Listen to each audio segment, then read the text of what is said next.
Bismillahirrahmanirrahim. Assalamualaikum warahmatullahi wabarakatuh. Islam bermakna sebagai sebuah ketundukan dan penyerahan diri seorang hamba saat berhadapan dengan Tuhannya.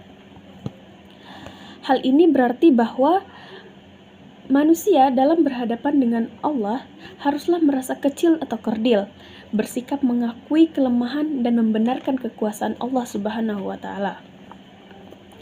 Pemahaman beragama akan mengantarkan kepada seseorang menjadi pribadi yang baik dan memiliki sikap toleransi terhadap agama lain. Karena pada dasarnya, agama Islam mengajarkan kepada kedamaian, bukanlah pada kekerasan. Sehingga, dalam metode memahami Islam, harus benar-benar secara komprehensif. Tidak bisa secara parsial atau sepotong-sepotong. Ada beberapa upaya yang dapat dilakukan untuk memahami dan memahamkan Islam terhadap orang lain. Islam harus dipelajari dari sumbernya yang asli, yaitu Al-Quran dan Hadis. Agama Islam juga harus dipelajari secara integral atau secara keseluruhan. Islam juga hendaknya dipelajari dari ketentuan normatif teologis dalam Al-Quran, kemudian dihubungkan dengan kenyataan historis, empiris, dan sosiologis. Karena agama Islam merupakan pesan yang sama dari semua nabi, dari Nabi Adam alaihissalam sampai Nabi Muhammad SAW tidak pernah berubah. Selain itu, Al-Quran merupakan satu-satunya kitab suci yang tidak pernah direvisi oleh manusia. Islam juga mengedepankan akal, pikiran, dan pengetahuan. Kebenaran hanya bisa menjadi tunggal. Maksudnya, dalam Islam, kebenaran itu tunggal. Benar memang untuk mengatakan bahwa kita bebas mempercayai apa yang ingin kita percaya. Tetapi hal tersebut tidak menjadikannya sebagai kebenaran. Tuhan itu satu dan kebenarannya itu tunggal. Lalu semua nabinya datang dengan pesan tunggal. Pembuktian adanya Tuhan bisa dibuktikan melalui akal manusia yang berdasarkan pengalaman ilmiah, pengalaman moral maupun pengalaman keindahan.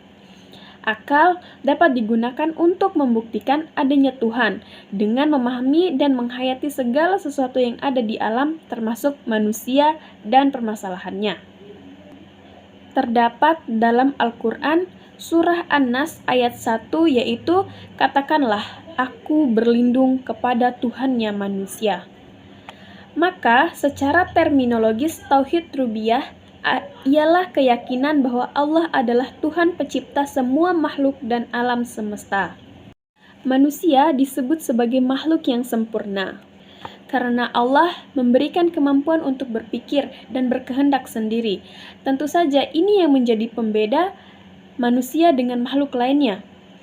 Dengan akal, maka manusia mampu membedakan mana yang baik dan yang salah, yaitu dengan pembiasaan-pembiasaan hidup yang disiplin, tertib, berpakaian rapi, bersikap ramah, sopan santun, berbusana layaknya seorang muslim atau muslimah, atau menutup aurat, rendah hati, mengucapkan salam, serta melakukan contoh-contoh kecil lainnya.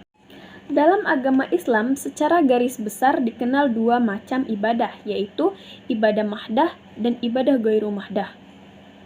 Secara lughawi, mahdah berarti murni atau tidak bercampur, sedangkan ghairu mahdah berarti tidak murni atau bercampur dengan yang lainnya. Namun dalam istilah fikih, ibadah mahdah bermakna ibadah yang secara umum tidak dapat diwakilkan, sedangkan ibadah ghairu mahdah merupakan ibadah yang dapat diwakilkan dengan syarat-syarat tertentu. Tentu saja tujuan kedua ibadah ini merupakan agar mendapatkan pahala dari Allah Subhanahu wa Ta'ala. Hanya saja ibadah ghairu mahdah tidak membutuhkan waktu dan tempat tertentu untuk melaksanakannya. Bismillahirrahmanirrahim. Rabbighfirli wa liwalidayya warhamhuma kama rabbayani shaghira. Bismillahirrahmanirrahim. Allahumma inni as'aluka husnal khatimah. Bismillahirrahmanirrahim. Rabbana atina fid dunya hasanah wa fil akhirati hasanah wa qina azabannar. Amin amin ya rabbal alamin.